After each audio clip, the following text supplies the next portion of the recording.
Salam cerdas. Ibu, Bapak, saudara-saudara yang saya hormati, sesi komentar berita kali ini saya akan membacakan 2 komentar berita terkait dengan kenaikan PPN. Jadi meskipun sudah diputuskan oleh pemerintah dan akan berlaku 1 Januari beberapa hari lagi, nampaknya penolakan masih terus disampaikan oleh berbagai pihak.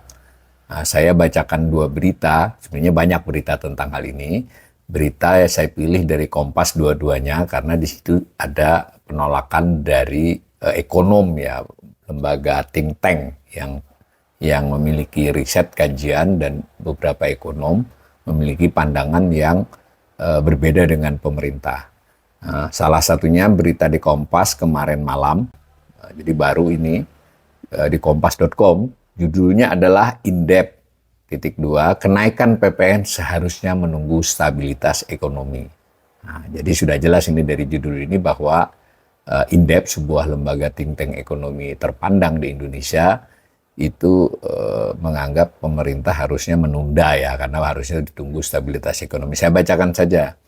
Jakarta, Kompas.com, Institute for Development of Economics and Finance, Indep, menilai rencana kenaikan tarif pajak pertambahan nilai PPN dari 11% menjadi 12% perlu dikaji ulang. Direktur Eksekutif Indep, Esther Sri Astuti, mengatakan kebijakan tersebut baru sebaiknya diterapkan ketika kondisi ekonomi dan daya beli masyarakat sudah stabil. Menurut Esther, kenaikan yang direncanakan mulai 1 Januari ini seperti diatur dalam Undang-Undang Harmonisasi Peraturan Perpajakan bisa berdampak negatif jika diterapkan saat ekonomi sedang lesu. Intinya, political will sangat dibutuhkan karena kita harus akui bahwa saat ini kondisi ekonomi kurang bergairah, ujar Esther kemarin juga ya, dikutip dari Antara. Jadi Kompas.com mengutip pernyataan Esther yang diberitakan oleh kantor berita Antara. Esther menjelaskan pentingnya mempertimbangkan prinsip dalam teori lever yang menyatakan bahwa pertumbuhan ekonomi harus mendahului peningkatan pajak. Ini bagus ini ya. Jadi kalau kata Esther ya harusnya kan ya peningkatan pajak itu karena pertumbuhan ekonomi. Ekonomi tumbuh dulu baru tax revenue akan meningkat, bukan tarif pajak dinaikkan maka ekonomi tumbuh, tegasnya Esther ya. Ia juga mengingatkan agar kebijakan ini tidak sampai mengganggu komponen pembentuk produk domestik bruto, komponen PDB. Komponen PDB itu konsumsi, investasi, dan seterusnya ya. Menurutnya, jika rencana kenaikan tarif PPN dinilai tidak tepat berdasarkan kajian mendalam, pemerintah perlu realistis untuk menunda kebijakan tersebut. Esther menyarankan pemerintah untuk belajar dari pengalaman Malaysia. Ini informasi bagus juga dari ekonom Bu Esther ini ya.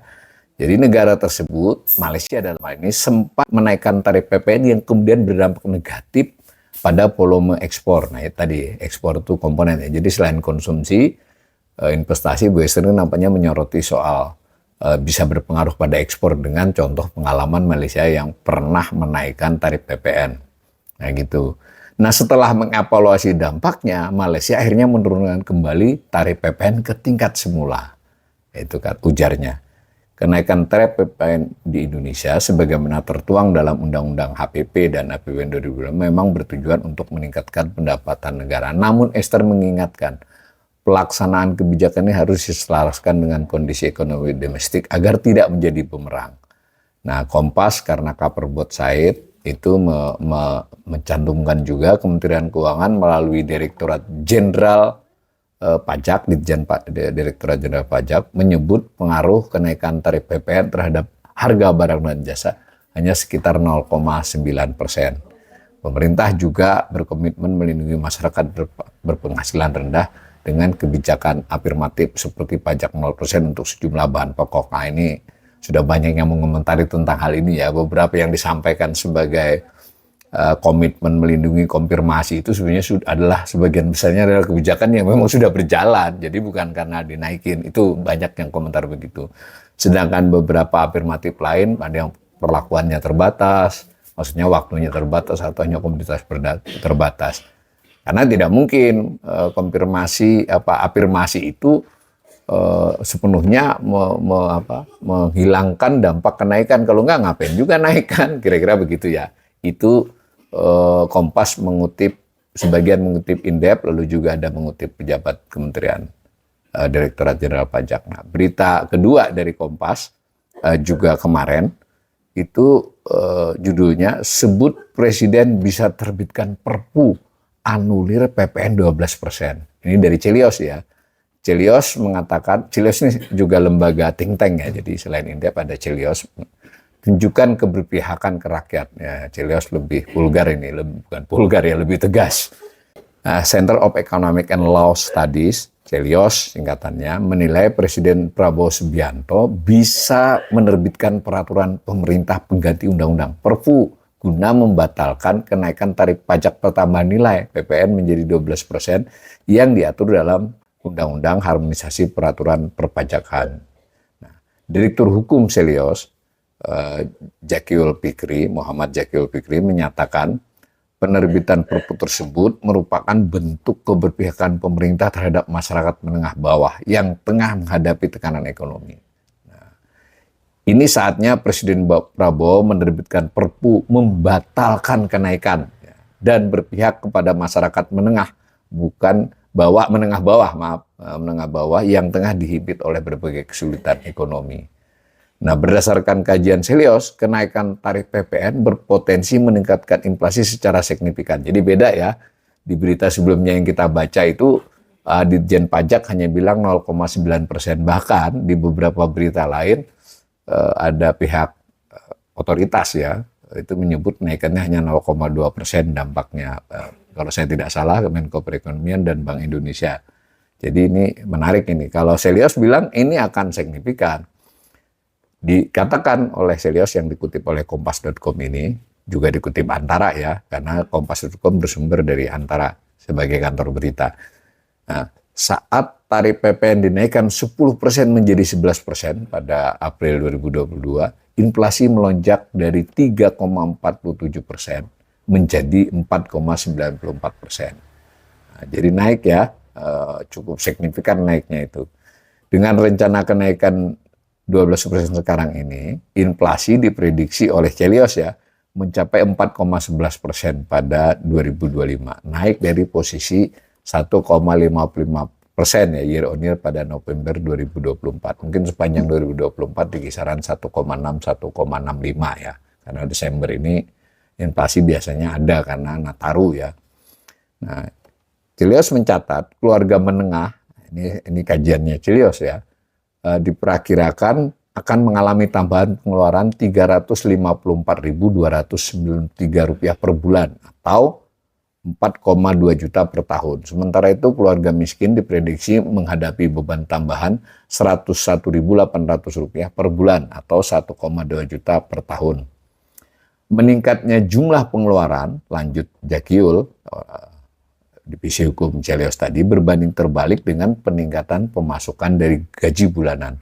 Jadi Celios membandingkan kenaikan pengeluaran dengan kenaikan pendapatan lebih tinggi kenaikan